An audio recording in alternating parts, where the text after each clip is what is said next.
I, Lamin Juwara, do swear that do swear that I'll speak the truth, I'll speak the truth, the whole truth, the whole truth, and nothing but the truth. and nothing but the truth. So help me God. So help me God. Thank you. Thank you.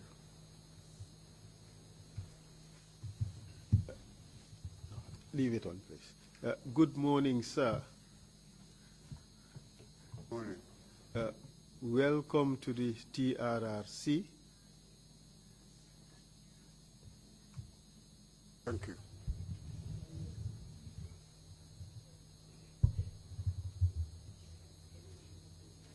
Sir, we just wish to say thank you for agreeing to come to appear before the TRRC in spite of your current health conditions. Thank you. You may choose to wear the microphones, if the earphones, I meant to say, if that would be helpful to you. Thank you. My name is Esa Fao. I am the lead counsel, and I'd be asking you questions with a view to aiding you to tell your story to the Gambian population. Thank you. That will be welcome. Sir, you have provided us with your curriculum vitae, so I would go through it with you and ask you questions with a view to confirming the information that is contained therein. Thank you. Thank you. Thank you. Yes. Your full name, sir, is Lamin Wa Juwara, correct? That's correct. That's correct. And you were born on 2nd October 1943 at Dankunku village in Nyamina, Dankunku district. Is that right? That's correct. And your current address is at Birkama, Kombo Central District. Correct. You went to Dankunku School from 1951 to 1955, correct? Correct. And you later went on to Kaur School from 1955 to 1957. Correct too. You entered Armitage High School from 1957, and you remained a student there until 1961. That's correct. And you went to Gambia Teachers College in Yundum from 1961 to 1964. That's correct. And from 1964 to 1967, you went to University of Sofia in Bulgaria. That's correct. Where you attained a BA honors degree in history. Correct. And between 1967 and 1970, you obtained a master's degree in contemporary history with special reference to Africa from the same university, University of Sofia. That's correct. And in 1970, you returned to Gambia and joined the civil service and started as Assistant Secretary at the Ministry of Education. That's correct. From 1970 to 71, you became a Senior Assistant Secretary at the Ministry for Local Governments and Lands. Correct. Thereafter, you became a commissioner in various divisions, Western Division, North Bank Division, and Upper River Division between 1971 and 1976. That's correct. Between 1976 to 80, you became a politician and participated in elections. That's correct. The CV is long, sir. You have had a distinguished career in government. I think it shows that you have served also as Commissioner with Special Grade in Upper River Division, in McCarthy Island Division, and in Lower River Division.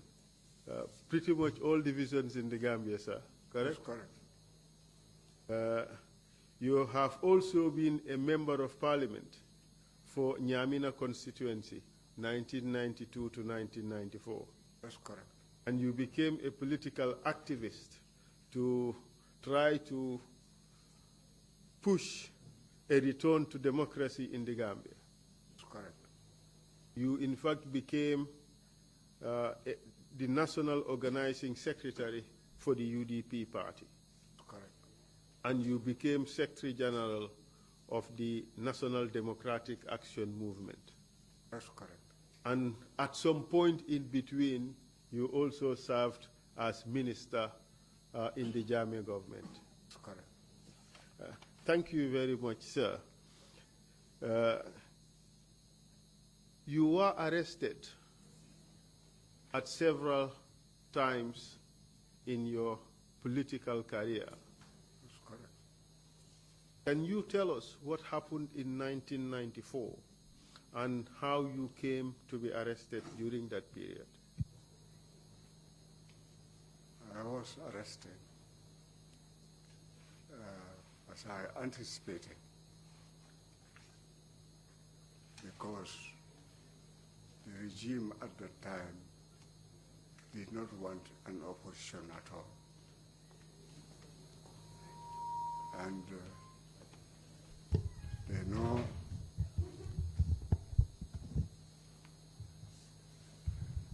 they know my history and the political role I played.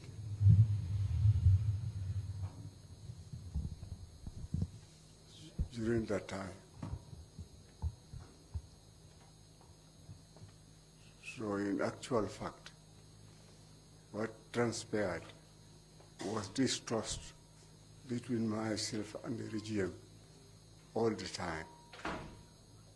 And I said, when the coup d'etat took place, I think I was very, very dumbfounded, because at least there was no cause for democracy. It has already existed, and Gambia, one of the most democratic organizations. And D.K. Juwara was a tolerant politician who accepted people of all opinion, and some of us even thought that was a weakness. We thought he should have been stronger. And now, with what existed and how it happened, was very dumbfounded. And I was one of the people that suffered internally, all along, that I have seen the Gambia trying to do away with everything that we had credit for, despite our small size and economy. And we now have to put up with an intolerant government that is totally against everything that is decent across the whole country. And there were only two strategies that one has to develop: beer, and also make sure that the government does not make you into what he wants, because these are the strategies that they wanted. You are either tolerant, you accept what we say, or we do what we want. That was the situation in the Gambia. And initially, this was very difficult for me, because I was related to Juwara, despite the fact that I was not a PPP member of parliament at the time. I stood as an independent and won. In fact, I stood as an independent twice. I lost one in Sabasanjal, where Sekou Sabali was the opponent, and of course in Nyamina, where I was born. So this is the situation at that level, where I start. At the very early days of the junta, of the new government that overthrew Saadawda's government, you had problems with that government, which culminated to your arrest in 1994. Could you tell us about that event? Just as much as you can remember, sir. We understand that you may have difficulty remembering dates, but just tell us what you can remember about that incident when you were arrested soon after the coup d'etat in 1994, July 22nd, 1994. Soon after the coup d'etat, another member of parliament who was then in the governing party, he was at my teacher at the time, earlier on, is A. Njai. And when this thing happened, we used to sit down and discuss issues that we think that are very important to this country, because something has happened that we know will deal with our situation and maybe tarnish our image, something that we try to build all throughout. And this exactly was the situation that I had at least a mentor, somebody who was very important, and as a politician, he was very sober, and he had interest in me as a younger man and tried to influence what I do. I also wanted to satisfy him and make sure that our strategy also works out all along in the interest of the majority of the Gambian people. But in 1994, when Yaya Jammeh and members of the AFPRC took over the government, do you recall having been arrested during that period, together with other ministers? Yes, I do remember, because it was very difficult at the time, and hardly anybody can stand on your own without trying to belong to what Yaya Jammeh and his people stand for. And it was difficult to escape and hide whatever you are feeling so that nobody will come and tarnish your image at the earlier stage, because that was going to follow you all along. And for me then, it was really very difficult, because you were dealing with a situation that whatever the dictator likes, you have to take that. And from the early statements made by the leader of the military junta, it was clear to us that there is not going to be any democracy whatsoever. Do you recall during that period having been arrested and taken to Kairaba police station? I remember very well that arrest, because that was the beginning of a long road. And I was taken to Kairaba police station. And you were detained there for 11 days, is that right? That is correct. And thereafter you were taken to Janjambure prison for 3 months, correct? That is correct. I went to Janjambure, and the interesting part of my stay in Janjambure was they brought few other people. Then also people like Karamo Fafati, who was from Salekenya, and a popular and strong PPP local politician. And these were all people brought into Janjambure. Do you recall having been told the reasons for your arrest? I have not been told reasons for my arrest because they wanted to intimidate me and said, this is going to be the end of your life, trying to threaten me if you continue opposing this important government that is trying to put the Gambia on stage. We know you know the people in Janjambure, and also you know the people in most of the regions, and you would want to play a very important role as a politician. Did they allow you to talk to a lawyer during this period? I was not allowed to talk to any lawyer. Were you charged before any court of law during that period? I was not charged before any court of law. During your detention in Janjambure, did they do anything to you?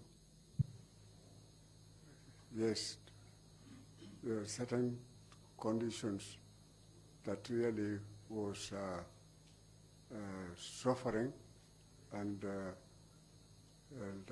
I remembered with some people who were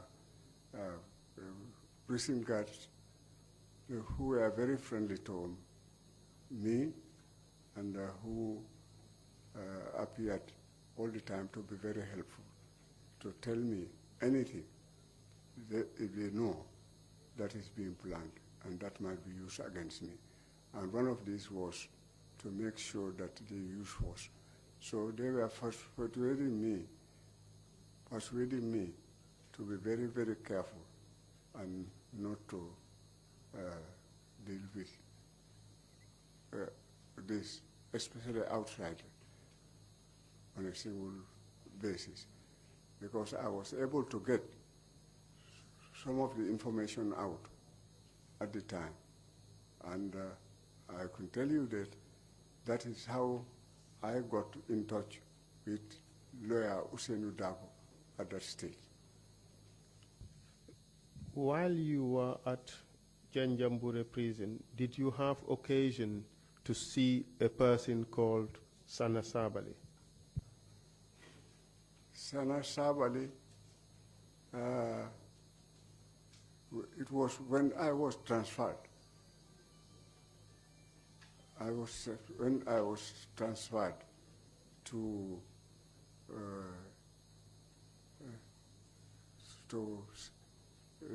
Mile 2, that I was able to meet Sana Sabali. During your time at Janjambure prison, did you have cause to go to the RVTH hospital soon after your release or before your release? After my release, I did.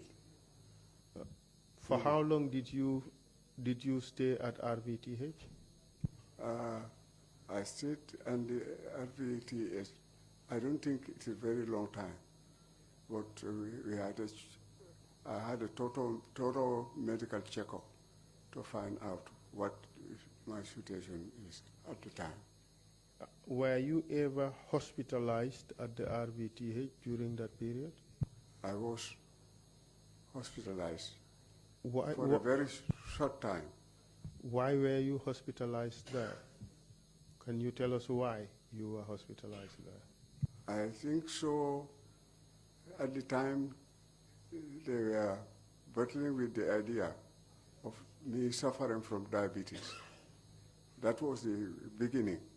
But I did not actually know what diabetes is at the time, and didn't know how much it's going to affect me. I am sorry, sir, that you were later diagnosed with diabetes. But during your detention, at Janjambure, were you ever beaten?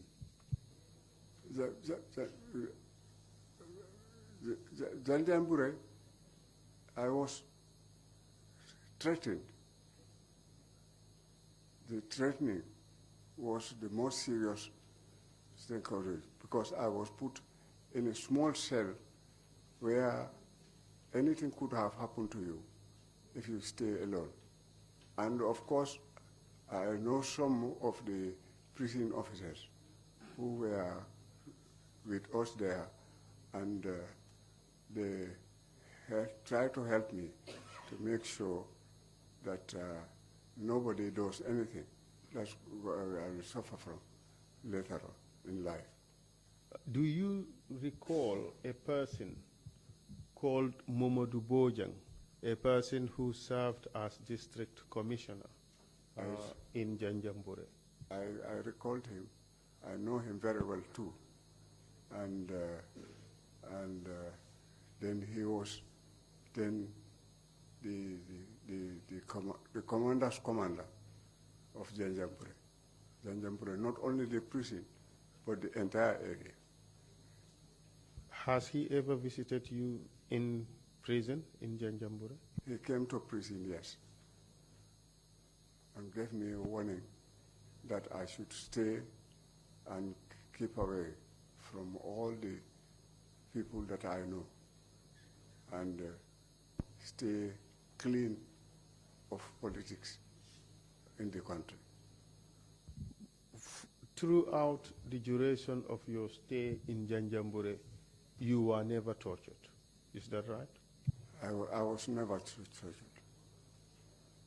Thank you very much for that answer. Thank you. Up to the time of, how about the conditions of detention at Janjambure? Can you tell us about it? The conditions were very bad, and because what you call solitary confinement was what I was subjected to. The other prisoners, the large prison population that live under the other part of the area, I had never known. Of course, I was I don't know whether we can call it privilege, because I was also taken to prison in Janjambure another time, and the conditions were completely different.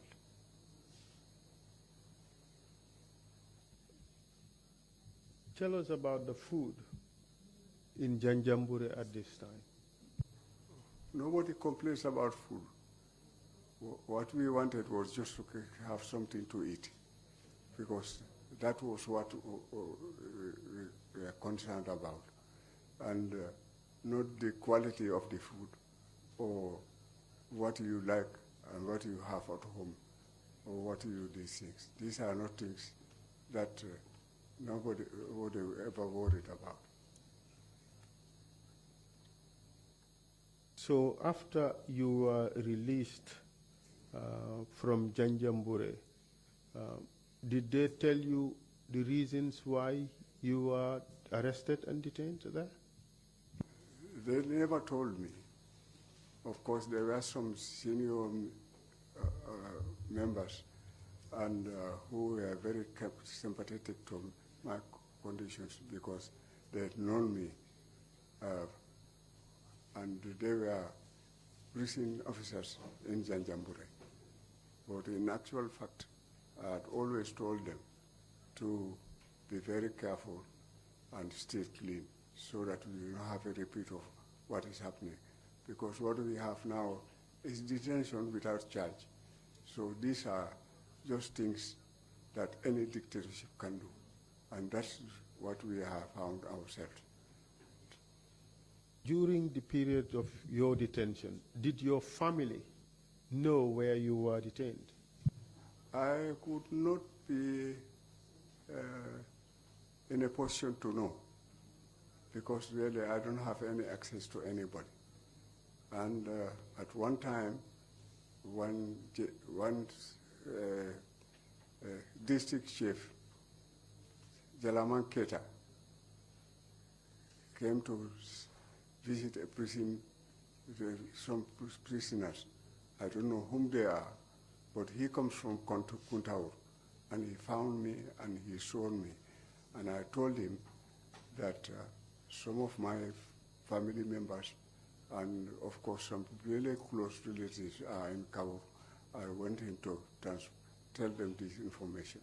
I don't know whether through that information they were able to know that I am in Janjambure and I'm still alive. Did you ever receive any visitors while at Janjambure prison? No, I did not visit. I don't have any visitors. I know that there are most people around because the whole of Janjambure were concerned because I was commissioner in this area. I stayed with these people. So the concern was there. But I don't know, actually. I can't tell. So, in a sense, you were telling us that you were arrested and taken to Janjambure for 3 months, Yes. kept in solitary confinement. You had no visitors. You were not informed why you were charged. You were not taken before any magistrate. That was the situation, correct? That was the situation. It was exactly the situation. So after you were released, this was in 1994, you were subsequently arrested with a person called Imam Kausu Ture. Do you remember that? Imam Karamo Ture. Karamo Ture, I beg your pardon. Yes. Yes. Yeah. Can you tell us about that? In that day, I was asked not to stay at home, not to leave. The information came from the police giving me that order, but I did not know for what reason. And then after, from some friends told me that there was some squabble over the mosque, the condition of the mosque in Brikama. And he is the Imam Ratib of the Brikama Mosque and Karamoture. And I did not know all the details, but I later learned that there was some quarrel over the Imam of Brikama, the conditions there, and what has happened to the people and what has been happening religiously in the community. And then later on, at night, I had some people knock my gate door.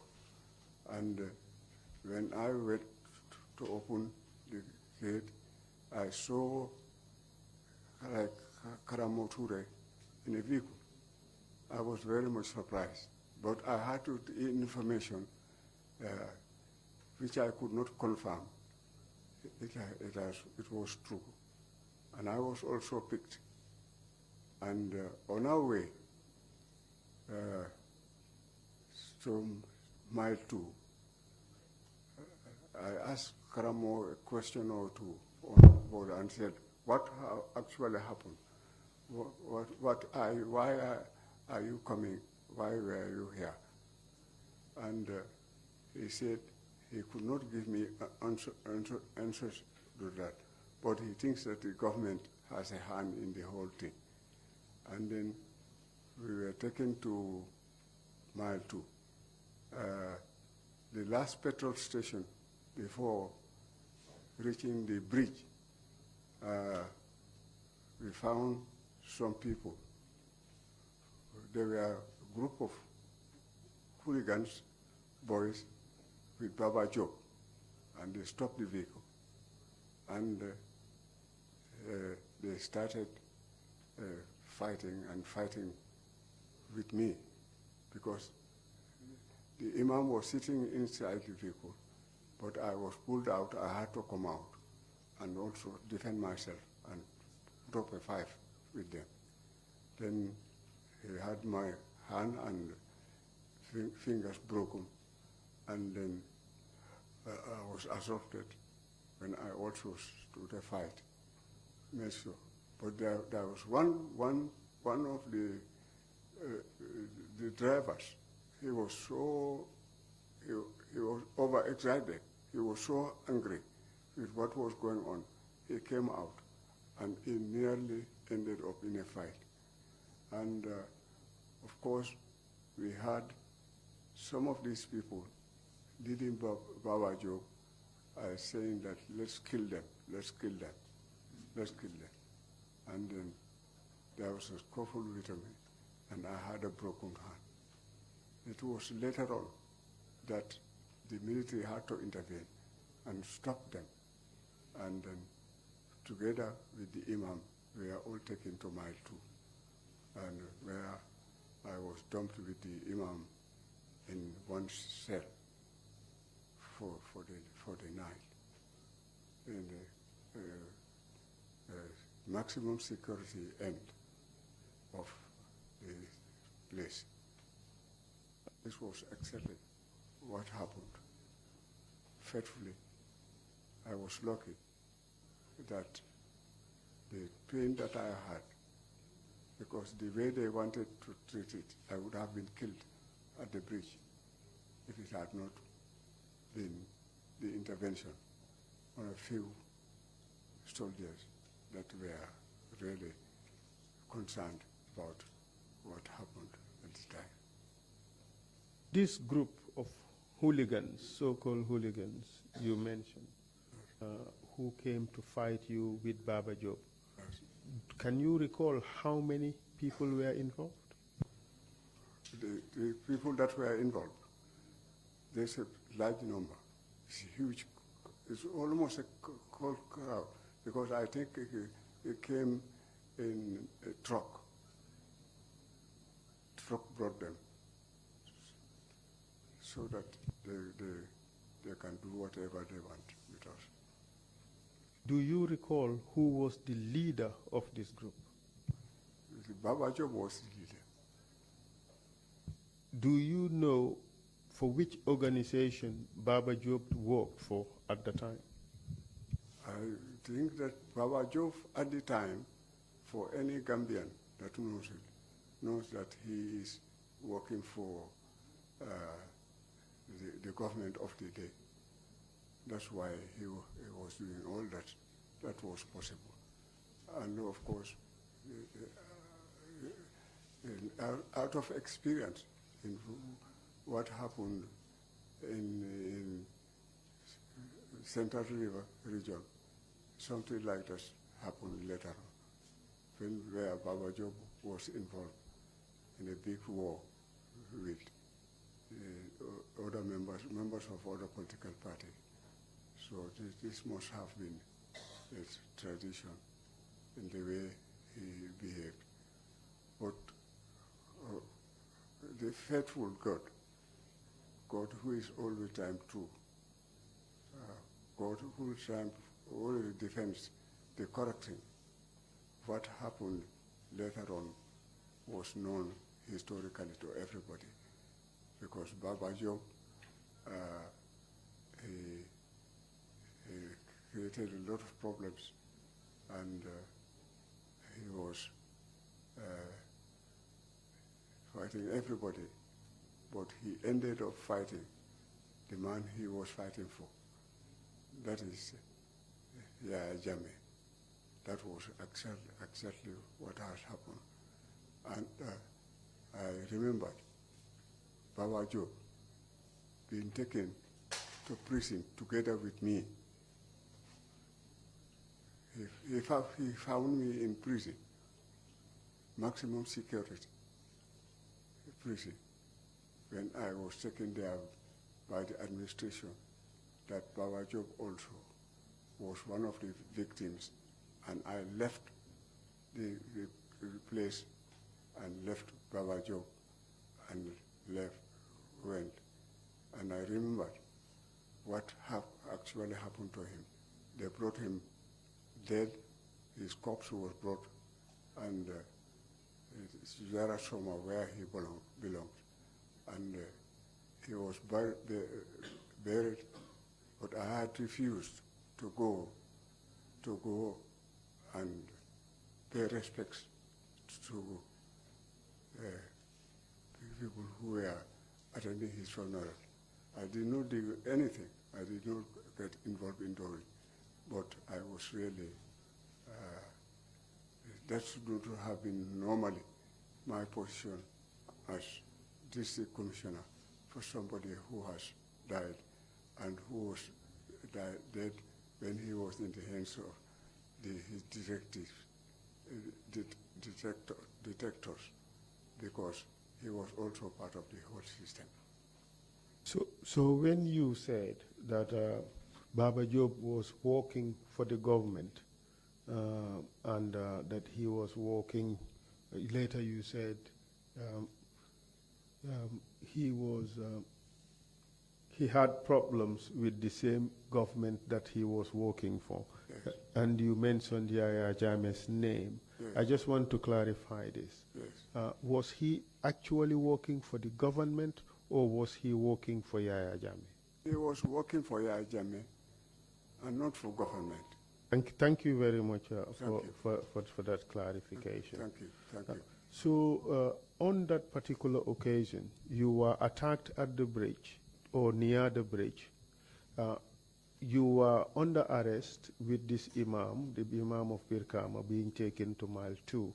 Were you at that stage under the custody of the police when you were being taken to Mile 2? Yes, I was under the custody of the police. So you were attacked by Baba Jobe and his group in spite or regardless of the fact that you were under police custody at the time? Oh yes, because at the time, Baba Jobe was so powerful. He was more important than any policeman. He can do whatever he likes. So now tell us what happened when you arrived at Mile 2 prison. When I arrived at Mile 2 prison, I was taken to a cell together with the Imam Ratib of Brikama, Raj Karamoture. And I remembered him at that night. He was telling me that this will never end in peace, and that he is sure that Gambia, with all the prayers that we have across the world, across the board, that there will come a day, and we are getting nearer to that day, that this whole nonsense will come to an end. I remember him telling me that at night. When you arrived at Mile 2 prison, were you ever informed of the reasons for your own arrest? I was not informed any reasons for my own arrest. Were you showed any warrant of arrest? I was not shown any warrant of arrest. I know they are all powerful and they can arrest you whenever they like. Were you informed of reasons for your detention? I was not informed of any reasons for my detention. My detention had something to do with the fact that I was anti-government. Were you showed any warrant of arrest? I was not shown any warrant of arrest. Were you taken before any magistrate prior to your detention? I was not taken before any magistrate prior to my arrest. When you arrived at Mile 2 prisons, were you processed in any way? We were not processed at all. We were just taken to a cell, and I found the Imam Ratib just pushed in, and I also came and they locked the door. While you were there at Mile 2 prisons, were you ever beaten at all? Of course, we had several threats, and this has happened because that was not my only time I was taken to Mile 2 prison. I later on also went to Mile 2 prison several times. Can you tell us about the conditions of the prison at this time? Because we are at the maximum security, the conditions are very, very bad. In fact, in the cells there are no beds at all, and one has to lie down on the floor. This was the condition at the time. Were you allowed visits by family members? No family members visited us. I don't think that anybody would want to visit us, especially put that public so that and open, and everybody knows. To be associated with me at that time would mean trying to commit suicide. Were you given access to a lawyer? I was not given any access to any lawyer whilst I stayed in Mile 2 prison. The only time I have access to a lawyer was lawyer Usenu Dabo, and this was during the court case in Brikama. On this particular occasion, did you have occasion to meet Sana Sabali? I met Sana Sabali in prison, and he was, I think, a cell between us. There was somebody between us who lived in that cell, and Sana lives in the other cell. But we can whisper to each other and talk, because I was very much interested in trying to know what actually happened and why Sana was there. And I did all these things there. We had that close relationship, so that I wanted to know. I wanted to know what actually happened and what was behind it. And I remember telling him that they created the entire situation because they staged a coup d'etat against a democratically elected government. And not only that, they also allowed these people to do whatever they like. This is what is happening inside this. And I told him that the fact that he knows me and I live in Brikama, and he must have created that situation, because when he is going home and proceeded through Brikama, there were, of course, some anti-government people that were shouting and ironizing him all the time. He was on his way to his home village. And now that he has seen what has transpired, I told him this several times, that it was wrong what they have done. And he has now seen what has happened to him. But this is not going to be the end. This is going to continue to go. We are fighting for justice, but he was a victim of a victim's victim. While in maximum security wing at Mile 2 prison, and Sana Sabali was there, Yes. did you notice anything happen to him? To Sana, Yes.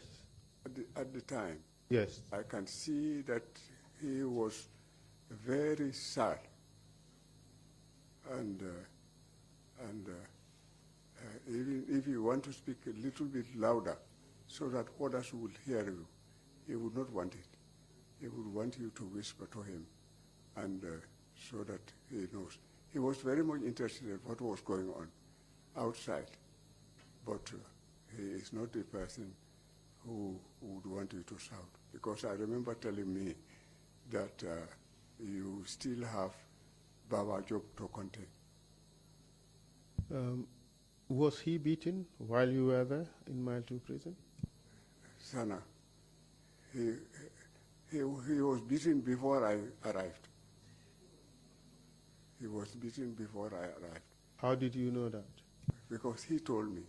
He himself, he was really, at one time, he said, if he had not had medical attention, he would have died. This was a period before your long detention of 13 months, correct? Yes, this is very true. So it must have happened in 1995. Does that truly put the time? I think that is correct. Thank you very much. Thank you. And you were released from detention after how long? Do you recall? I think shortly after. You remained in detention for 2 weeks in Mile 2, Yes, correct? yes. Do you know why you were released? I don't know. I have no idea why I was released. But You explain the circumstances that led. Can you explain what you saw as at the time you were released, what you knew? at the time, of course, there were they brought in other people. I think these were people that had attacked because there was some attacks that were associated with these people in Jabakunda, in all these other things. And they came from Senegal, and they came from some of these things. They came in. They are Gambians, though. And I think this was at the time the information that was going around. On this particular occasion, did you recall, or could you recall, having to write a letter to the chairman of the AFPRC pledging support to the Jammeh government before your release? Did you have to do that? I don't think so. I can't remember it. All right. Thank you very much for that answer. Thank you. Subsequent to that arrest, you were arrested another time in 1996. Do you remember that? 1996, yes. And on this occasion, you were detained for 1 year. Do you remember that? Yes. What more can you tell us about that arrest and detention during this period? That arrest and detention took a very long time because I spent some time in the police stations, especially Karaba police station, where I think I felt good, at least the former Inspector General of Police, because he became Inspector General at that time, was the station officer who was controlling the entire these things. And I was kept with a bit of freedom staying in this police station. Do you know why you were arrested on this particular occasion? I did not know why I was arrested, because somebody informed me that they learned that I had police telephone connections with Juwara, where he was at the time. And this must have been true, because I wanted to inform him about what is the situation around, and tell them the conditions what are existing in the Gambia at the time. After Kairaba police station, were you subsequently moved to another location? I remember being moved to Yundum. I don't know actually for what, but it has happened. And several other security places where for some of the reasons I cannot why that was actually happening, the transfer in one area going to another. Did you end up in Georgetown? I ended up in Georgetown, yes. Janjambure prison. Janjambure prison, yes. And did they tell you why you were being taken to Janjambure prison? I was not told. I was not given any reason for being taken there. So since the arrest, you've been taken to Kairaba police station. You were there for some time. They took you to Yindum. You were there for some time. And you ended up being at Janjambure prison. Throughout this period, you were not told the reasons for your detention, correct? I was not told any reasons. Because I remember I was taken to Janjambure at night. It was at night that we left the detention center here, and I was taken to Janjambure. For Janjambure also, the conditions were not very good at the time because the place was overcrowded. That was the basic problem that inmates suffered. And I was one of them. And of course, some of them I know. I had known them before. So you can see. Prior to your detention, did they make you appear before a magistrate or a judge? I did not appear before any magistrate or any judge. The only time we appeared before a magistrate was when the whole thing came around here, and we had to be taken as prisoners on this Brikama mosque case. That was the time I was taken. So on this particular occasion, no formal charges were laid against you, correct? No formal charges. In fact, what they tried to do was to also relate, because lawyers were involved at this time, and they tried to concoct stories about what actually happened with the imam and all these other things, but it didn't work out, because really there was absolutely nothing that was criminal. When you arrived at Janjambure, were you processed in any way? In Janjambure, despite the threats and all these other things, these are institutions under my own destiny during the democracy. So really, the situation was completely different. And you can see that the cells were overflown, and people had to stay together and live under very bad conditions. But there was nothing really there to threaten me or accept any condition or to do anything. These were all things that I had refused to associate myself with. Do you know whether the fact of your detention was made known publicly by the government that was responsible for your detention? I know that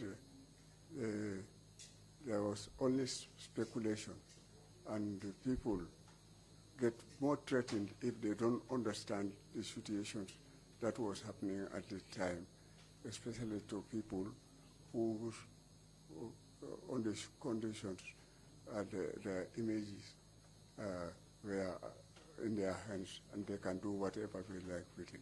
So this was actually, that was happening, you know, threatening people, indirectly trying to threaten them without actually coming out with the facts.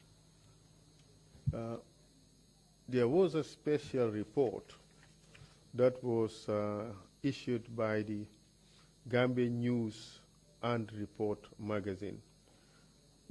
I have in my hands an edition of 11 to 17 February 1997. And in that magazine, you were in fact accorded the lofty position of Man of the Year. And the headlines read, this is an exclusive interview with Man of the Year, Lamin Juwara. And you are reported to have said the following, quote, "I am not bitter about my detentions," unquote, even though alliterations. And in that magazine, at page 18, it says something. But before I go into what it said, do you remember ever seeing that that newspaper, that magazine? Could you take it to him to see it? Do you remember seeing it? Yes, I do. Ah, okay. Then, since the witness has confirmed, then it's not necessary to. Yes. So you remember it. Actually, I got the copy from your family. Exactly. I just wanted to refer you to a particular paragraph. Yeah. And just a moment.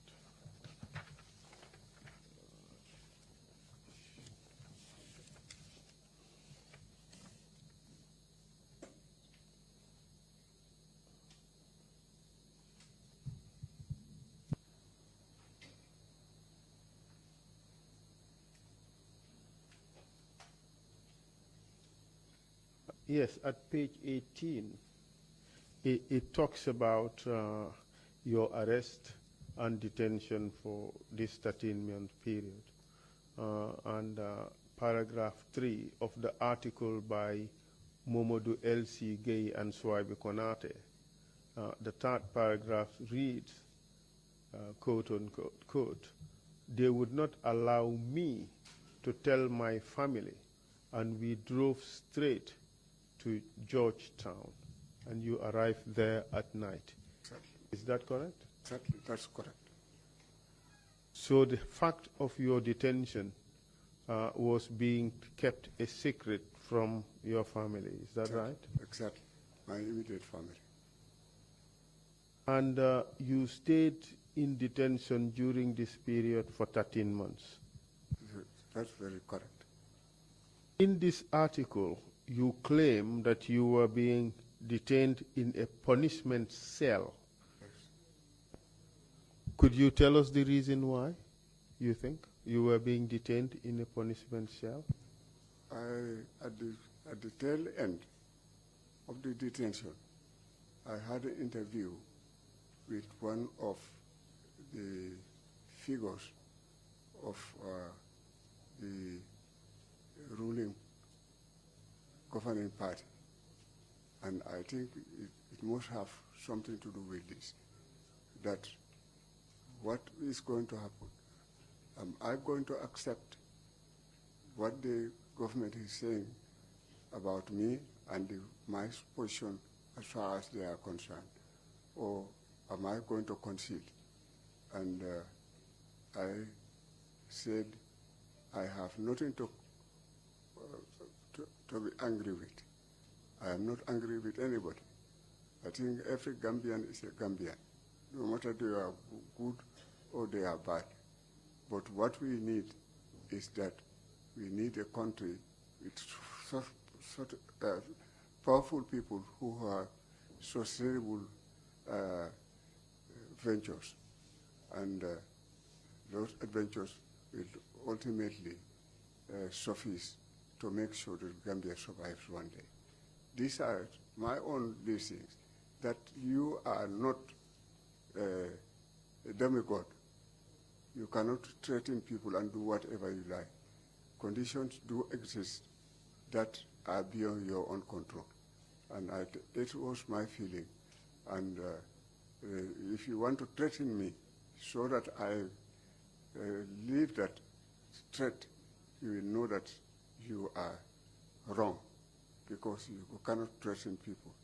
God is the only Allah of the entire world and controls situations as if they happen just now. So to me, that's not important. I don't look at people and think that they are so important that you can cow me down and bring me down on my knees. That is the last thing I will accept with anybody. You can put me into hand gloves, you can put me in a cell, but your mind, my mind, you can never control. And I think at this stage, we are talking to each other to see, because they are feeling so powerful, they think that they can do whatever they like. And I felt that I am not powerful, but God is so powerful. God can do whatever he likes. All you need is the truth. Whatever else you do is just a waste of time. In this article,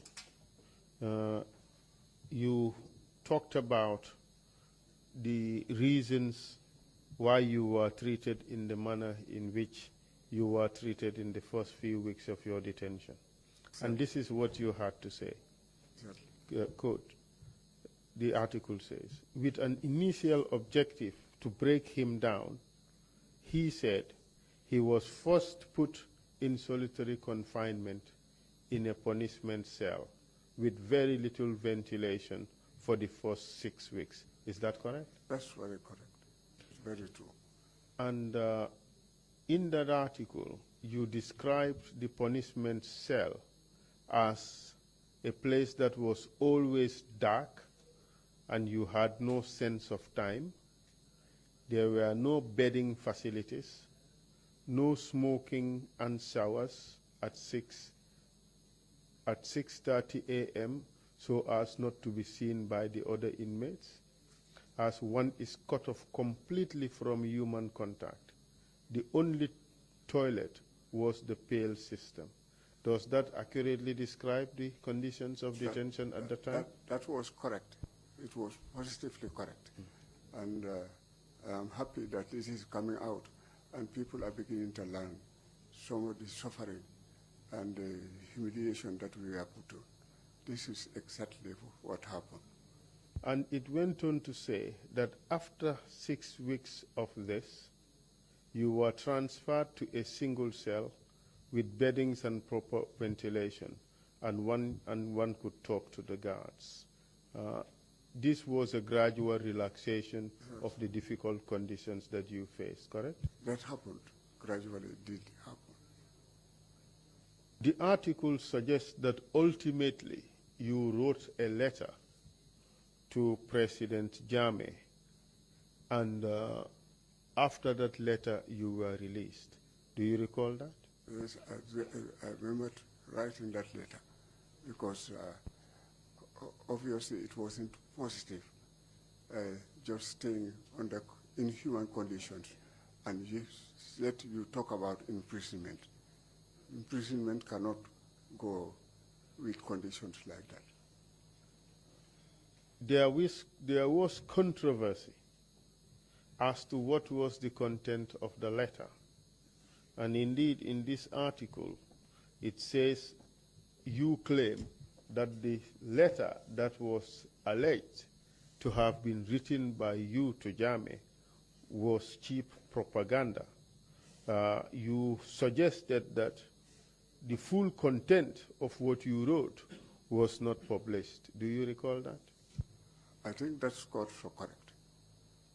Well, now you have the chance to talk to the Gambian people. Can you tell us what you said in your letter? I will.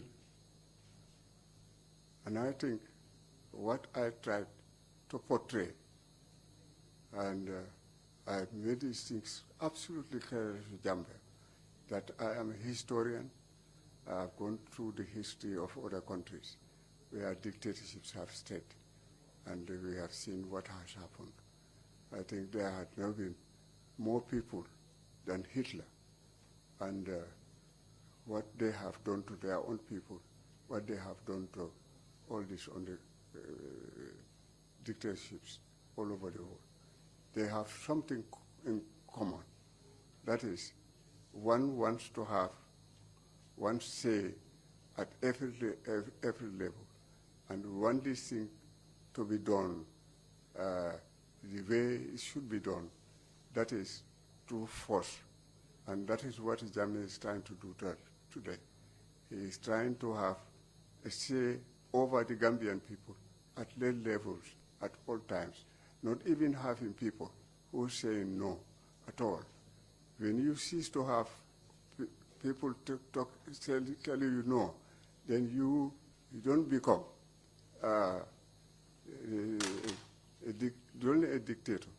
You become inhuman. And this is what has happened. And if he had read history, he would have known what actually transpired to most dictatorships during his history, because this is what happened. Powerful people who have power and they have say over everything, and then they turn around and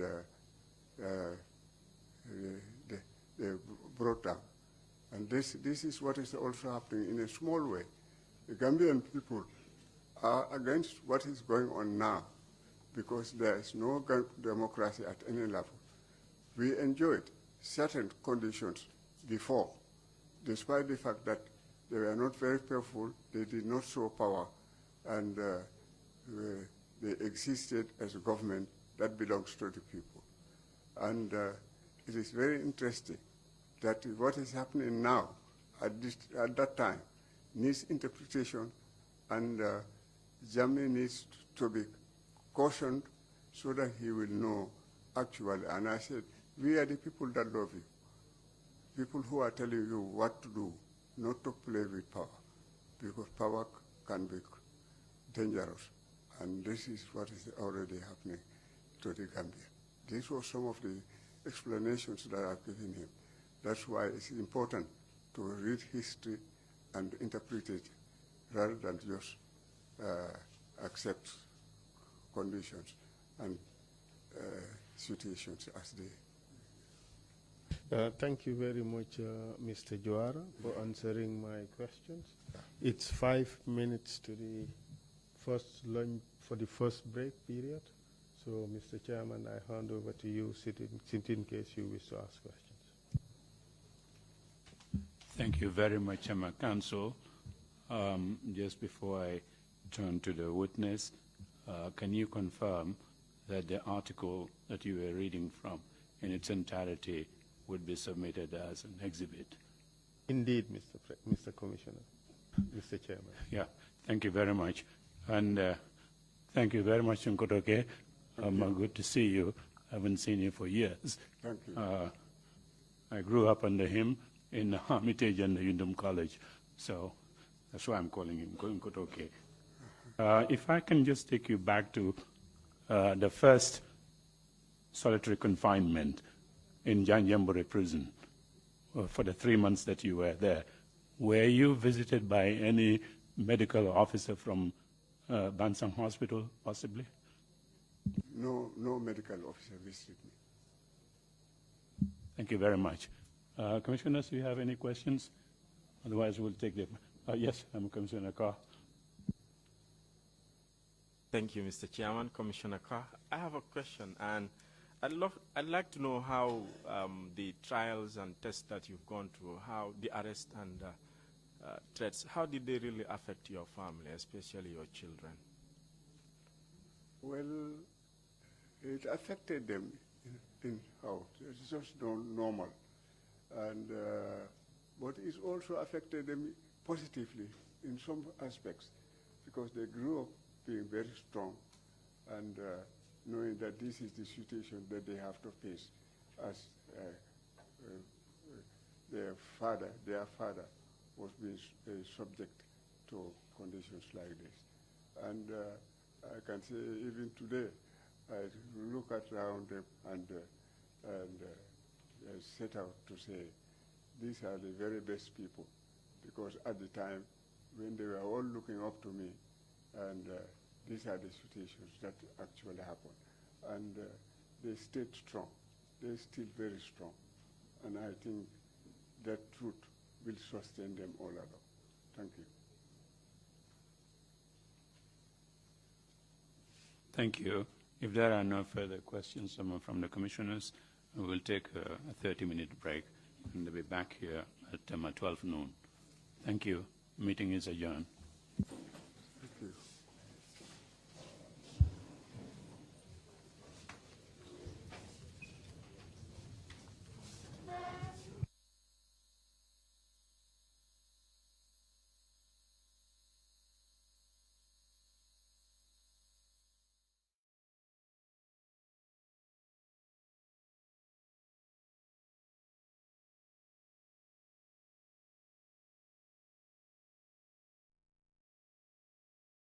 Long after his first release, for Juwara's tormentors to move again.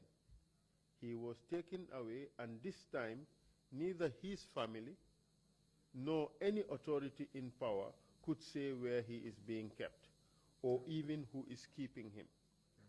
This has sometimes resulted in speculation as to whether he was still alive. For the wife and other family members who even went to Janjanbureh prison to look for him were told by the commissioner that Juwara was not there, and yet they could find no evidence of him around here. Does that also reflect what happened at the time? That was true. That was what happened. So people would come looking for you at Janjanbureh and they would be told that you were not there. Exactly. The paper also postulated a reason for your detention at this time. It suggested that two political parties had emerged, the UDP party and Yahya Jammeh's party. I just want to test your recollection of this. Yes. Was there any particular reason, as far as you can recall, which pushed the Jammeh government to have you arrested and detained for that particular period?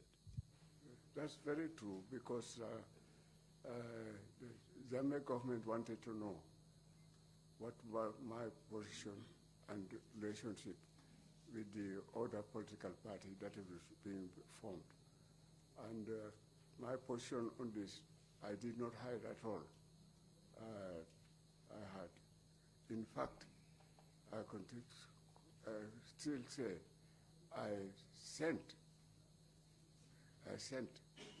through some of the prison officers that I can trust, people like Ablai Mane, people like Sanper, who lives in Brikama and works for the prisons in Janjanbureh, that it was the UDP that they were against, and they didn't want the UDP to be strong and to say everything that they wanted said around the population, so that there would be a struggle in the long run as to who is going to win and who is going to lead the people's support. The paper, in fact, suggested, and I just read it verbatim, it says, as it is, quote, as it is, his detention has already denied him the possibility of taking part in the voter registration exercise. Recently, a relative told an overseas radio station that Juwara had planned to contest the presidential elections, a reason for which some speculated he was being kept out of the way. In fact, it is clear that with him in detention, it is hard to see how he can seek the presidency now, especially since one does not even know if he had succeeded at getting registered as a voter, a condition for qualification to a candidate for the elections. Were you planning on running for president, sir, at that time? That was very correct. And it was normal because I was a extended family member of Juwara. And the regime overthrew Juwara, and I stood by Juwara. And we had some supporters in the United States who were prepared to give me support as strong as long as, and I want to satisfy and be part of the struggle for the PPP government. And the speculation is really very, very true. And that's why the government also was doing what it was, took any civilized opposition to do at this stage. So you believe, therefore, that Jammeh's strategy was to keep you out of the political scene in order to make it easier for himself? Exactly. Exactly. That's what he wanted. While at Janjambure prison,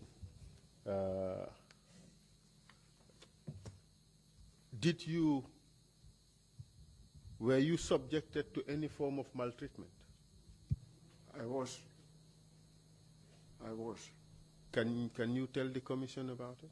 Yes, it was really very strong, and I incurred certain wounds, and because the treatment was so bad that I felt so bad at the times. I think that that was an incorrect way of doing things like that. What was happening, the regime had in store of mind is never to give me chance of any quorum to survive and make sure that contest like anybody else in the country. This was what was happening.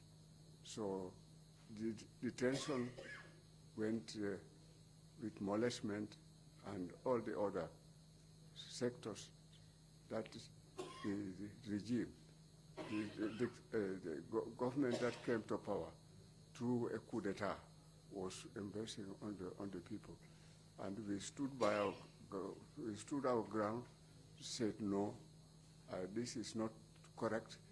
What was happening, and the prison's conditions are confirming the dictatorship of the regime. This was what was happening. Sir, could you confirm that you were beaten, tortured while you were in Janjambure prison? I was beaten. I was any molestation. In fact, it was more than molestation happened that time. Sir, I am sending over to you pictures that were taken of you soon after your release from detention. Exactly. Could you confirm that those pictures are your own pictures? Yes, very true.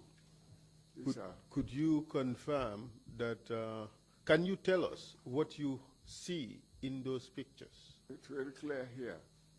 I was molested, I was beaten, I was all sorts of treatment. This time of bad treatment. Can you describe what you see on those pictures? There's wounds and beatings, and you can see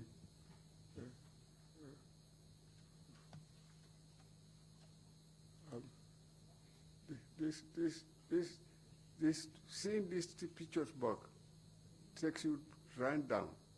Where I am so angry that this is the situation that existed, and the honorable citizens can be treated like this.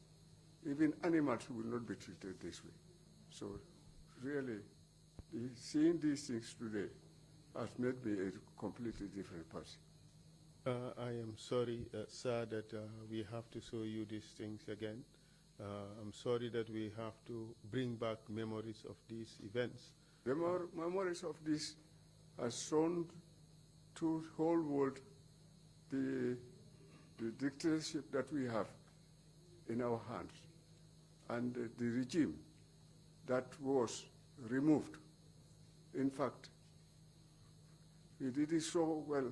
I wish Jammeh is in the Gambia, and today in the hands of the Gambian people. And I wish him to see these photographs and see the treatment that he has done to the Gambian people. Thank you very much, sir. Thank you. May we have those pictures again, and may they be showed to the commissioners? Thank you. Yes. Thank you, Mariama, for being so kind and acting, serve as acting usher. I am sorry, sir. Do you recall who participated in beating you while you were in Janjambure prison? I think the number one man that was involved was Mamadou Bojang. Mamadou Bojang, that was Commissioner Janjambure, and he must have done all these things. I still remember the action that he has done, and that created all this molestation, these wounds, and some of these other things. And I remember him coming to me and trying to apologize at home when he wanted to leave the Gambia and to go to America. And I remembered him apologizing, almost crying, saying things that he has done he thought would never have happened to him. But this was his action, and he takes all the blame. And he apologized because that time he wanted to leave the Gambia and go for once and for all. What position did Mamadou Bojang hold in government, if any, at the time? Mamadou Bojang was at one time minister, and he was also, at this very time, he was commissioner, Central River. That is, he was in Janjambure. Did you forgive him when he asked for forgiveness? When he asked for forgiveness, I told him that I have forgotten. I have forgiven.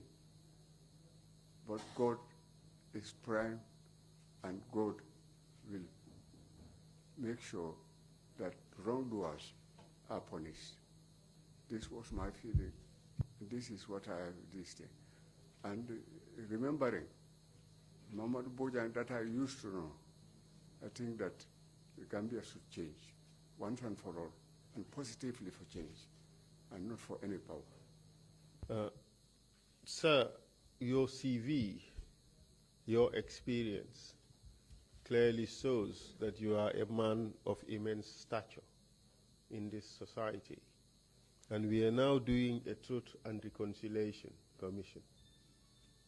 You have told us the horrible things that Mamadou Bojang and others did to you.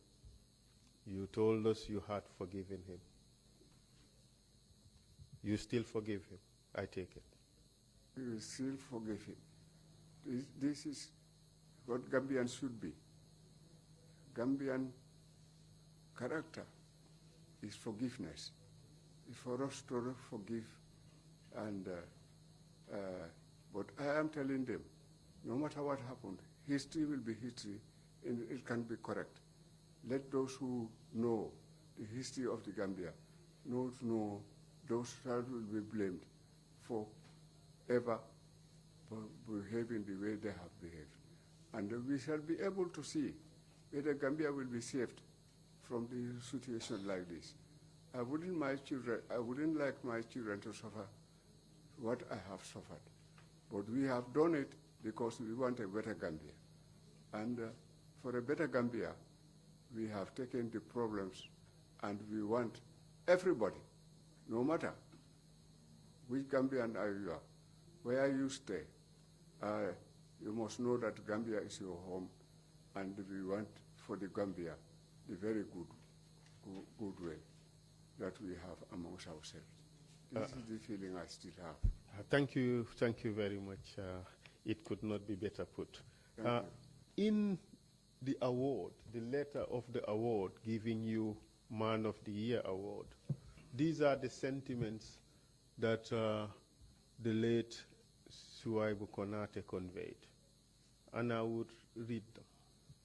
He said, quote, "We take the opportunity in making this award to salute you for your patience, forbearance, and dignified silence, and stand in the face of these provocations and denial of basic citizenship rights. We feel sure that your story will forever remain a poignant testimony and reminder, as well as a point of reference for Gambians everywhere, thereby also adding immeasurably to the definition of the Gambian character in the face of all adversities.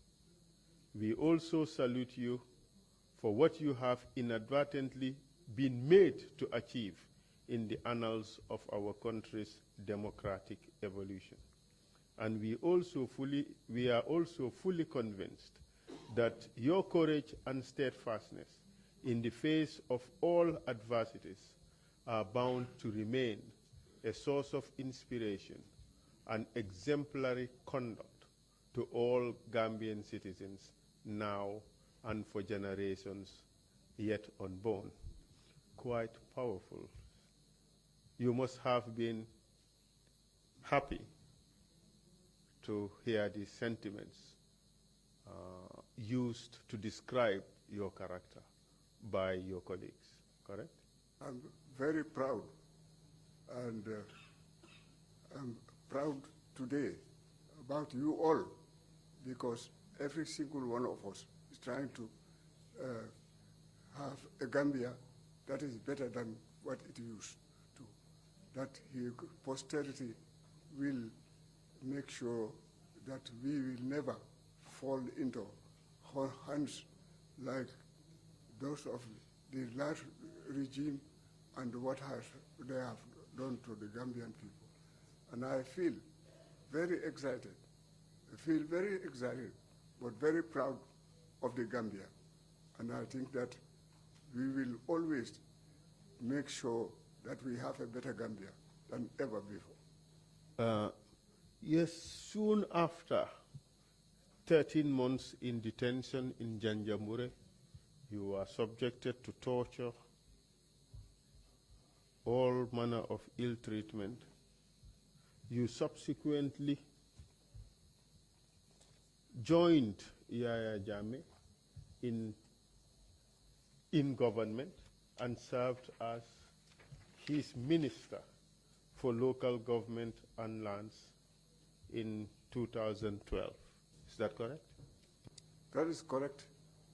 I joined him and served his government. By serving his government, I mean serving the Gambian people. What I did was very, very, very clear. We wanted a better Gambia, and not those that are going to destroy the Gambia. There are people who can stand on their own and make sure what we have will never happen here in this country. Because I remember the swearing in. It was very interesting. And some of the positions that we have taken will never, forever be forgiven Gambian. And we all, one way or the other, are responsible for what the Gambia was. But we will never be responsible for what Gambia is forever. And we wanted a new Gambia. And the new Gambia is existing today, and it's trying to strengthen itself and make sure that we stay and work and unite as a people. And I think this is very, very important, because the Gambia should be, to me, one of the best countries. We have suffered, we have learned our lessons, we have seen what has happened to our own people.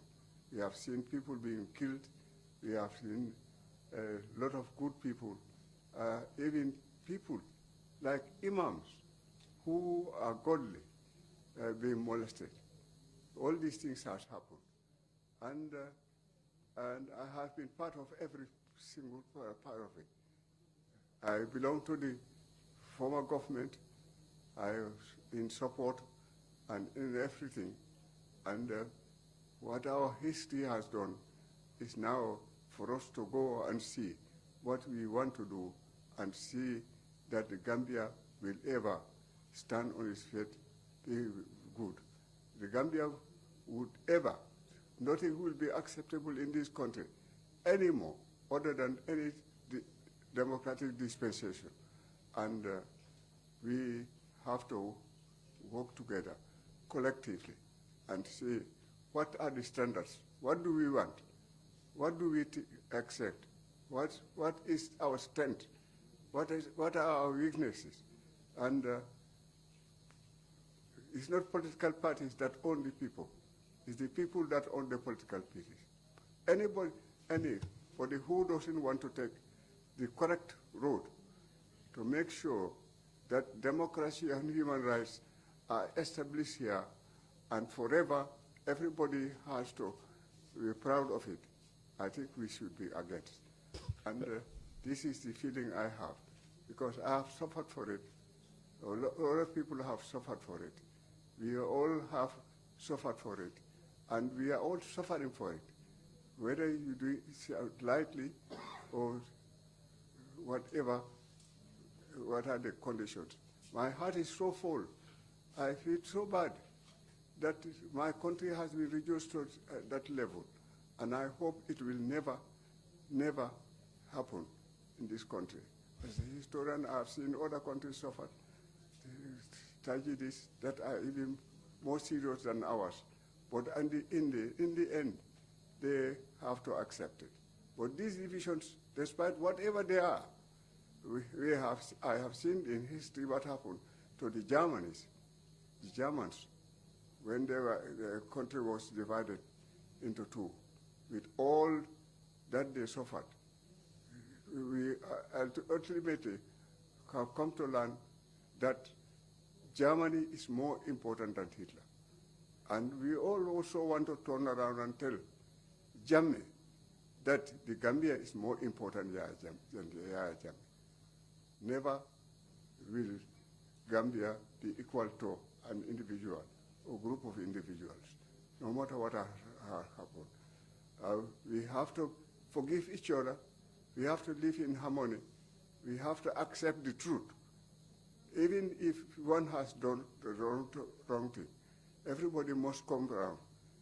Even Jammeh today should accept the truth that they have done things for the Gambia that should never have happened, and apologize to every Gambian that despite our small size, despite the smallness of our country, and despite our poverty, our human rights should be basic, and they should be number one.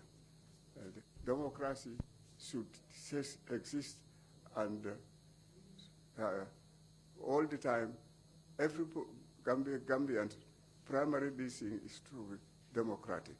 And I think that some people have contributed quite a lot, and we should be very proud of them, of what they have done.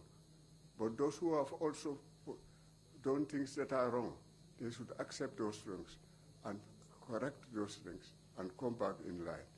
That is the only acceptable standard that we stand for today. Thank you very much for that answer. You have, as you have said, suffered. You have fought for it. You have been mistreated by the Jammeh administration. You turned around and joined the Jammeh administration as a minister. Do you regret that action, sir? I know the Jammeh is not somebody that anybody can be proud. But at the time, it was either a question of joining or dying. One has to take one step, because Jammeh was so angry with me in the past, what I stand for, and what I have seen is this thing. But he also thought I have accepted him. I have never accepted him. I cannot accept somebody who has overthrown democracy and wanted to have a totalitarian regime in the Gambia. Gambians being so nice people, Gambians being what they are. And I think that was really a mistake in his own this day. And I stand by what I stand for, because personally, I will never, ever accept ill-treating our own people as he wanted us to do. So it was a question of survival tactics, because I either leave the country. That is why I did not want to leave this country, for whatever reason. Stay here and make sure that we survive. And what happened was,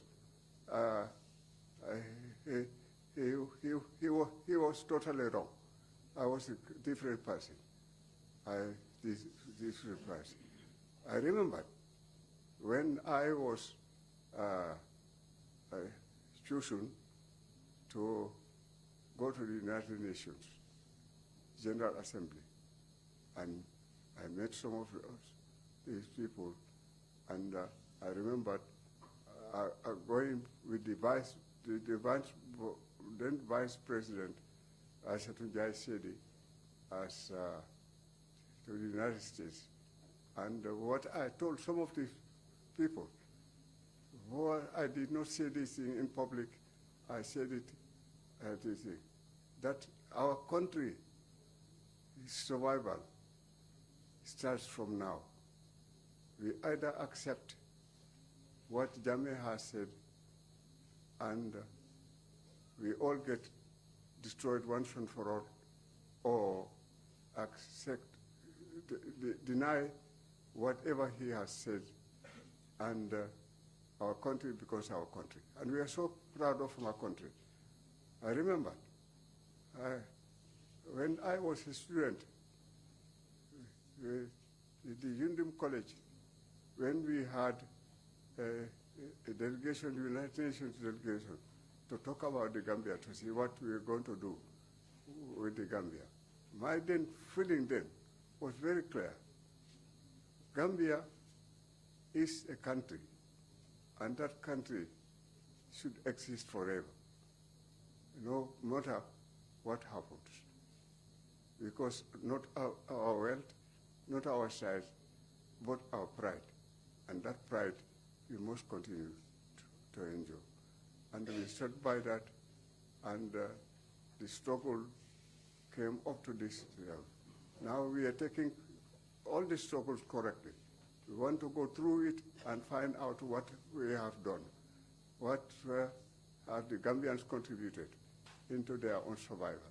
Indeed. And today, we are very, very proud of every Gambian citizen, including you people that are trying to make sure that tomorrow those who coming after us will be proud and they will learn what we have done for our own country. Thank you. Thank you very much, sir. Thank you. Taking from that answer, you said that nobody would be proud of being associated with Jammeh. What I have not heard from your answer is whether you regret joining him or you still think that that was a wise decision and you stand by it. I have two options. I think to make sure that what he was trying to do was wrong, it was not correct, it's not the heart and feeling of the Gambian people. And he was doing a dictatorship that I think that will come to an end one day. And I was very proud when, after leaving prison, and that very week, he was bundled out, and in the presence of the Gambian people, that this man who thought he owns the Gambia and he can do whatever he likes to the Gambian people, all of us bundled up. It was a question of waiting time, and that is what has happened. Today, Gambians are very proud, and we are trying to find out what has happened to us, why we made mistakes, where we made gains, where we stood, where we fought. And this scanning must be done properly so that Gambians have become Gambians. But I'm very proud of being a Gambian. And I stayed in prison. I stayed in prison up to when Jammeh was leaving. I was just left to myself and went home. I was sick, sitting on my bed when he was packed, and he left the Gambia. He ceases to dictate to the Gambian people. The dictatorship will never be accepted in this country anymore. Even those who are wrong and think that things will come back will never be able to do that. No matter what we stand for. Today, the Gambia is getting back to its actual history, that we are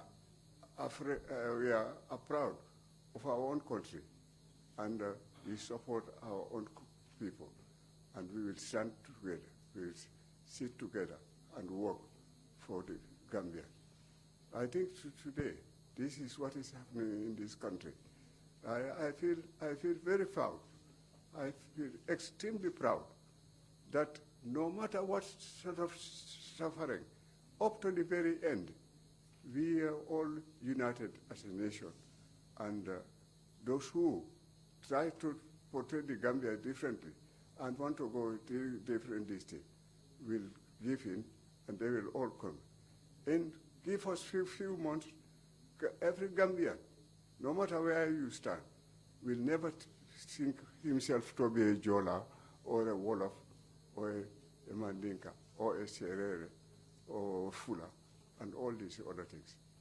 Coming together as a nation, uniting, coming together will be the most important thing in this country. Sir, at the end of your testimony, you would be given an opportunity to address us, to address the Gambian people, and to tell us your vision for this country, especially as it relates to rule of law, human rights, and good governance. Thank you very much. Yes, so in the meantime, I still have a few questions that I need to ask, with a view to eliciting evidence from you regarding your victimization during the period under review. Thank you very much. Thank you very much, sir, for that answer you just gave. Your association with Jammeh was short-lived. Do you recall for how long you served as minister under him? I served as minister, I think, a few months, and I think it did not go well because I was not happy sitting in the cabinet, Jammeh sitting there dictating to everybody, because everybody listens to him. Whatever he said, he is really a dictator, and he's regarded high. And the nearer you are, the most suffering you listen, because Jammeh was not acceptable to me as an individual. And what happened? Did you resign, or did he relieve you of your services? In fact, I can say I resigned, but a lot of people, because deliberately I did that. Why I did resign? I have to be a little bit careful. And when I was told that Jammeh wanted me to go and see Aishatunjai Sedi, and they telephoned, I was just going home. I know that something was up. When I arrived, they told me Jammeh had wanted me because I was not sincere at all with him, and I wanted a Gambia that is going to be the way I want him to accept. And then, what happened was that I was really happy. But then we were arrested. I was removed from office. I was arrested and taken to court. And all this was just molestation. Let us see what we can do with him, because he is wrong. That was the incident of Tamsir Onassis Conte, Hamidou Jallo, and myself being taken to court and taken to Mile 2. That was my last imprisonment. I spent 6 months in prison before I was before things got too bad for Jammeh also to be released of his own BC. And then the people stood all over the place, and I was happy. I was a bit sick, but my entire family were happy that this dictatorship has ended once and for all. And people, Gambians are Gambians. And we stand by that up to today, that let Gambia unite. Let us become one nation. And let us, despite our small number, have a very important role to play in an exemplary Africa that we stand for. This is our feeling. And this is things that I still accept, that no matter what happened, you cannot dictate to a people forever. Because I've seen historically a lot of dictators die because they are responsible for their own death. This is what happened. Hitler's death is Hitler's own death. Dictatorship, you kill yourself, but you do things that Germans will never accept. And this was also what happened to the Gambia here. Despite the small Gambia and our morals are so high for Jammeh to govern in this country. Yes, you talk about having been arrested soon after you were relieved of your service as minister. Yes. And you were charged on that occasion. This happened in 2014, correct? Yes, correct. And you were charged together with Tamsir Onassis Conte and Hamidou Diallo, correct? Very correct. And you were tried, the case concerned allocation of a particular piece of land, correct? Very correct. And the charge against you, I will read out from the charge sheet, Right. is as follows. That it's count 8, neglect of official duty, contrary to section 113 of the Criminal Code, volume 3, Laws of the Gambia of 2009. And the particulars of offense are as follows.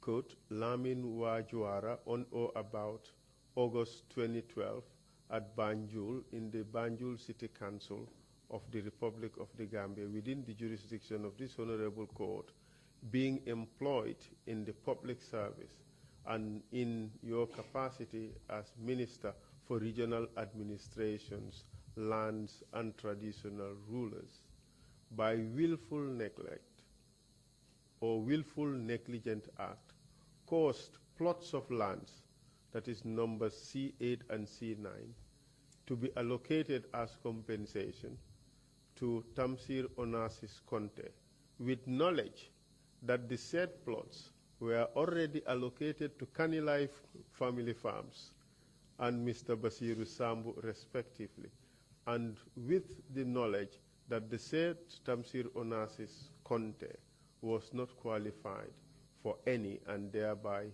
commit an offense. Was that the charge, sir? That was the charge, sir. Do you know who owned Kanilai Farms?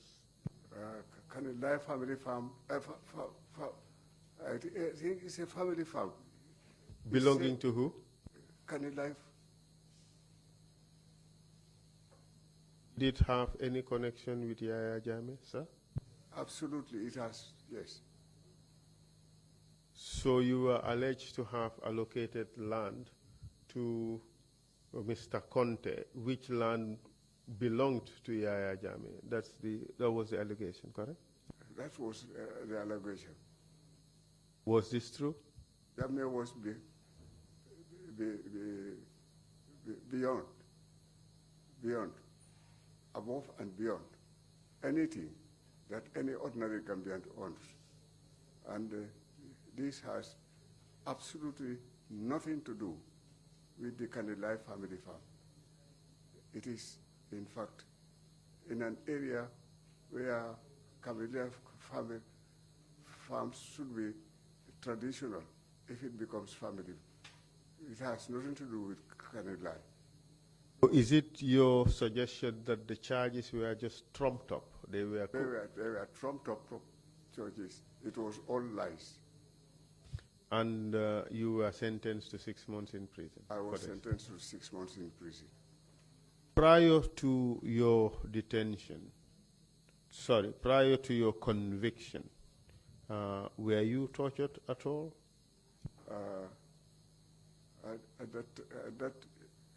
I remembered when we spent one night at the Banjul police station, the cells at the police station. Yes, we were tortured. Do you recall who tortured you? I remembered who tortured me, yes. Could you tell the commission who that person was? Yes, I could tell the commission who that person is. Tell us, please. There were two policemen that were brought in, and these police officers really said we should tell them if we own the plot, this land at all, and it is whatever there was belongs to the Kanilai family farm. And Kanilai family farm does not mean that they should be within Kanilai alone. Anywhere else, Jammeh, he owns every piece of land in this country. Did those police officers beat you? Yes, they did. Do you know who those police officers are? They did not tell us their names. They refused to tell us their names. I was trying to find out to get the names of those who were involved. Were you the only person who was beaten during this occasion? Because they removed me from the office, the cell that we are living in. They took me completely out. And when they did all these things, that was the time. I tried to find out from these two other officers, Tamsi Onassis Conte and Hamidou Diallo, who the people involved are. And they said, we cannot tell because we have never seen these people. They have come here. When they were worried, when they wanted you out. Do you know whether Hamidou Diallo and Mr. Conte, do you know whether they were tortured? I was not sure. No, not that night anyway. After your release, have you ever been arrested again after your release from prison on this particular occasion in 2014? That was the end of it, because I think by the time I left prison, the uprising was everywhere. What uprising? People saying that Jammeh is defeated, and he's trying to say no. So you were released almost as at the time of the impasse? Exactly, that's what happened. Were you happy to see the back of Jammeh? I was extremely happy. Besides the fact that I did not want him out, but since this is the intervention of almost all the neighbors, and I was happy about it. Let him go and let the Gambian people have their freedom. Thank you very much, Mr. Juwara, for answering my questions. Thank you very much. I have no further questions. The commissioners would now ask you some questions if they have any, and thereafter you would be given an opportunity to say something to the Gambian people. Thank you. Thank you very much, Mr. Chairman. Thank you. Thank you very much, Council, for that, and thank you, Ngorokewa. Are there any questions, Commissioner Kinte, please? Commissioner Kinte, Honorable Juwara, most of what had happened in the 2.5 decades or so were a result of institutional and individual failures.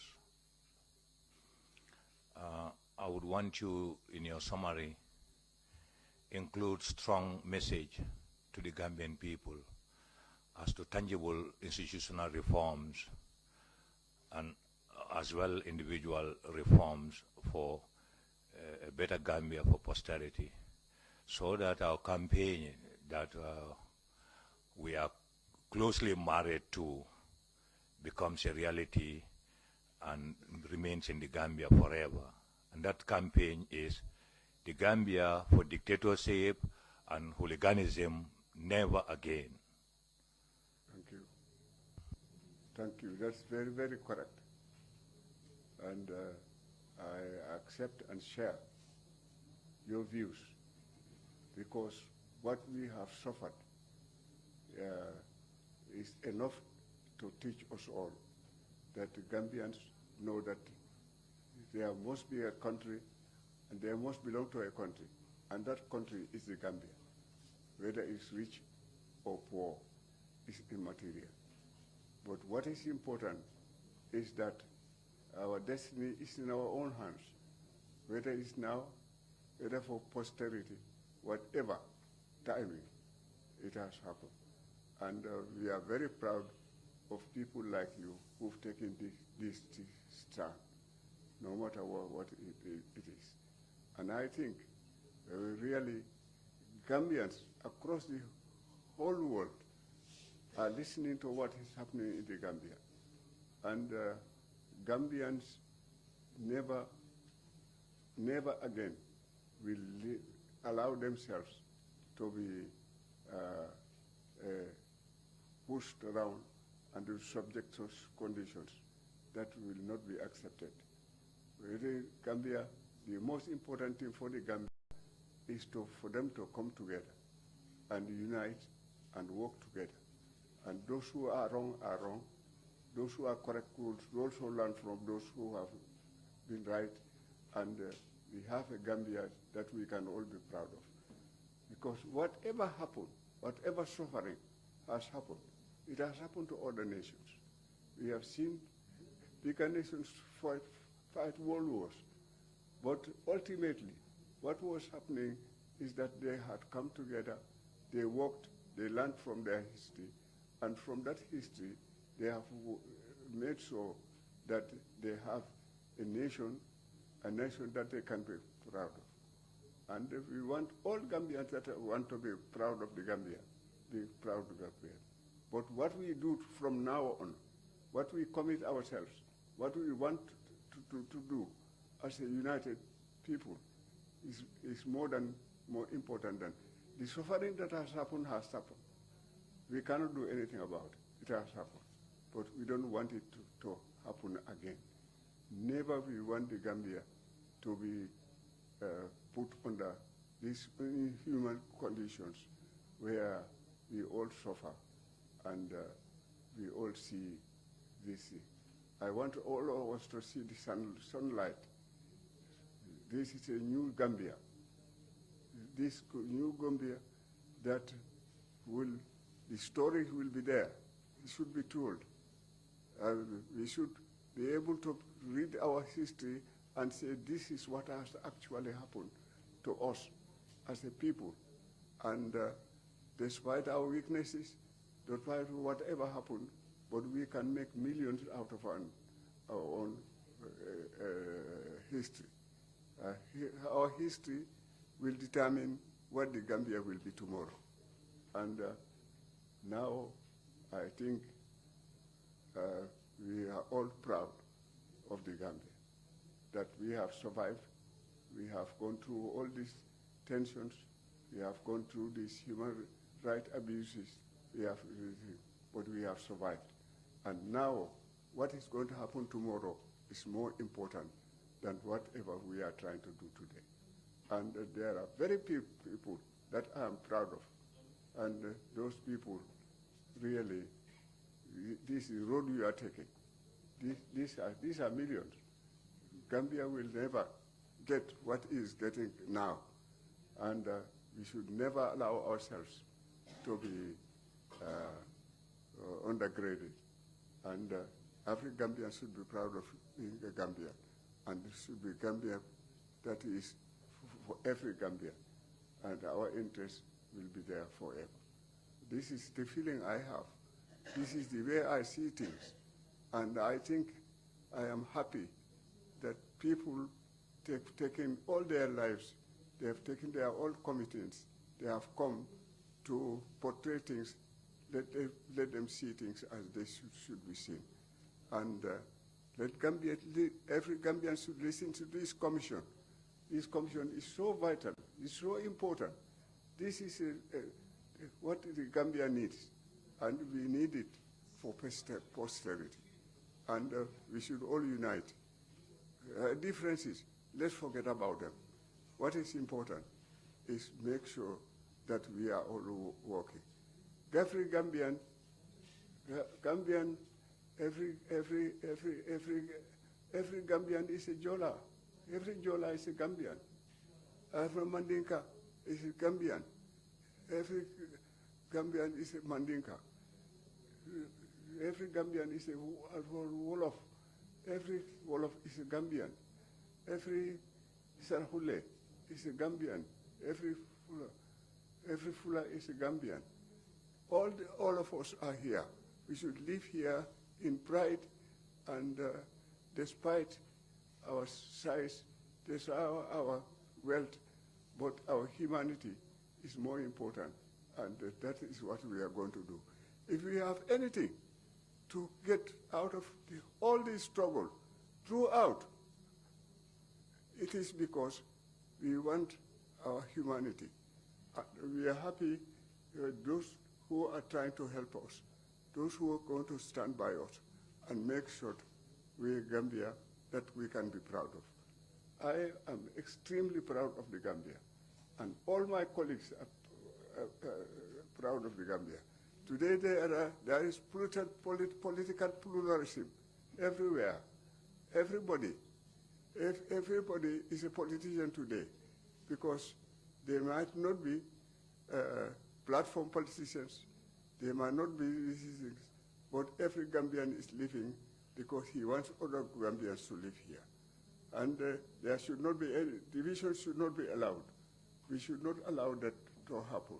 And I think that will never happen again. What our mistakes are in our mistakes, and we have seen what we have suffered. We have seen how our people have suffered. And we should learn and gather everything and make sure that we are proud of our small country.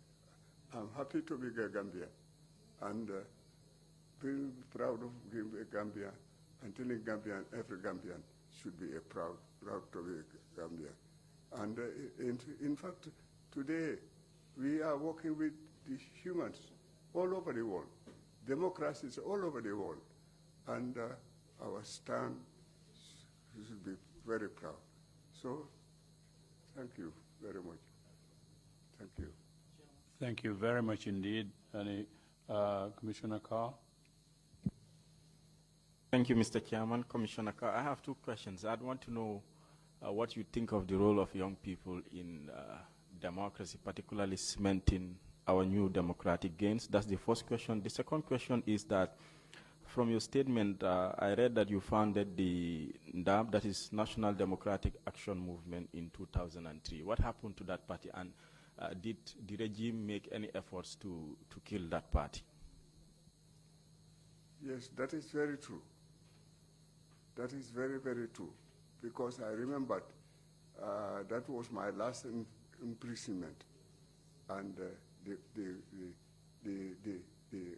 party was banned, and I think somebody tried to interfere with democratic transparency, democracy content, and I think that should be an open thing. And ultimately, whether we like it or not, Gambians will come together and form political parties, and those political parties will come together and join hands, and ultimately, I think someday, whether alive or dead, there will be few political parties in the whole country, and our majority in politics would have been much higher. And I think this is something. This is a process that I'm proud that I belong to. Despite the situation, the Gambians are trying to do whatever they like to make sure that the Gambia is a pluralistic society where you have political parties developing gradually and then coming together to run the affairs of their country. But never again will we have a dictator in this country. Never again will we have a dictatorship in this country. No matter what you call a political party. That is why nobody turned around and said, I have banned Jammeh's party. We left them to go on their own and do their own thing. And I think that is important. That's important. Pluralism is very important. Democracy cannot come if you don't have pluralism. And that's why we have to understand some of these things. And I see the process. I think we are going towards clear-cut stance that every Gambian will understand. These are not divided into Jolas or Sarahules or Mandinkas or Sarahulis. Gambia is Gambia, and every Gambian is going to be Gambia. And we have the right to belong politically and with an objective of tolerance that we are going to understand each other and live in peace. And I think Gambia will ultimately come that way. That is why the current political dispensation is of benefit. I think when they will come, whether we like it or not, this will be the way things will be done in the Gambia. Thank you very much indeed. Council, would you invite him to conclude remarks now, or there is a procedural thing that we will need to go through if you are ready with the exhibit documents before yes. we call it a... Yes, Mr. Chairman, you can give him the opportunity now, and in view of the time, perhaps it can be very brief, and thereafter I would put in the documents.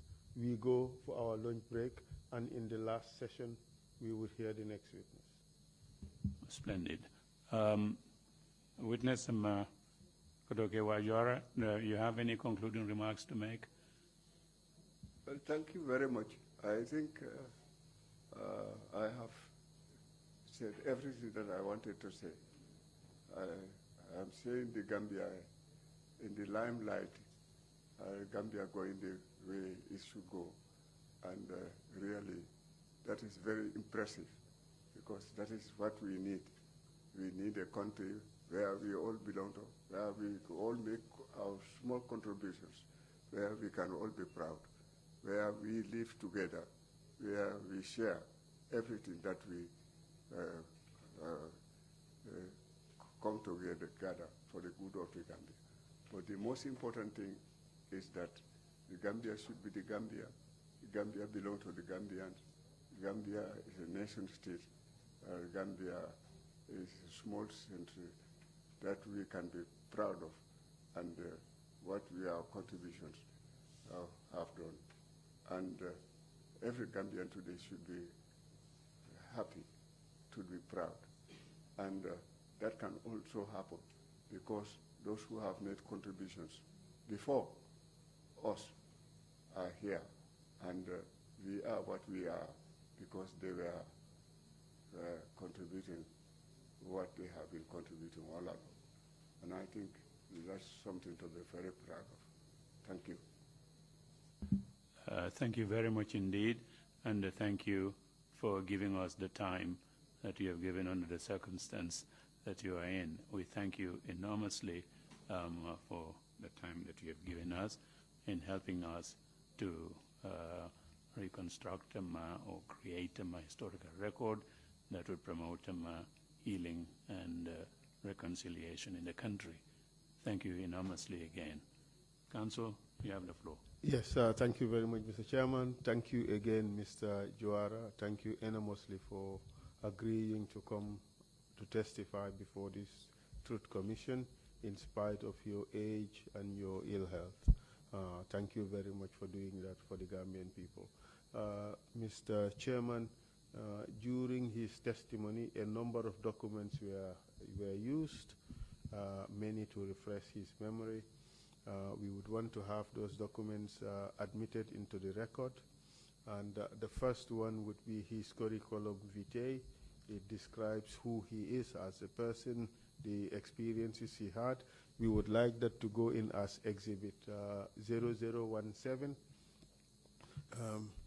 Then the next document is the Gambia News and Report magazine, dated 27 August to 2nd September of 1996.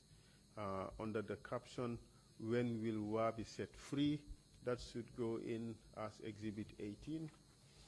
The next document is the Gambia News and Report magazine of the 11th to 17th February 1997, in which Mr. Juwara is quoted as saying, "I am not bitter about my detentions, even though da-da-da-da-da." That one goes in as Exhibit 19. The next exhibit is a set of photos of Mr. Laminwa Juwara, taken from the web. The Exhibit 20, that would be his photograph, his face. 20A would show his feet. 20C would show his back. And 20D would show his chest. These are pictures that show the injuries that he sustained during his torture at Tenjambure prison by Mr. Momodou Bojang. And the last document would be Exhibit 21, and it contains the charge sheet for his trial at the Banjul Magistrates Court, for which he was convicted for 6 months. These are the documents we would put in. Mr. Chair, it's not necessary to put in his prior statement. The evidence he gave is quite consistent with what is contained in the statement, so we are content to leave it at that. So with your concurrence, Mr. Chairman, these are the exhibits we would wish to add into the record. Thank you very much. Thank you very much, Counsel. Request is granted, covering all exhibits that you have listed. If there are no other points, we would take a break and resume in the afternoon at 2:30. With no other points being raised, the meeting is adjourned.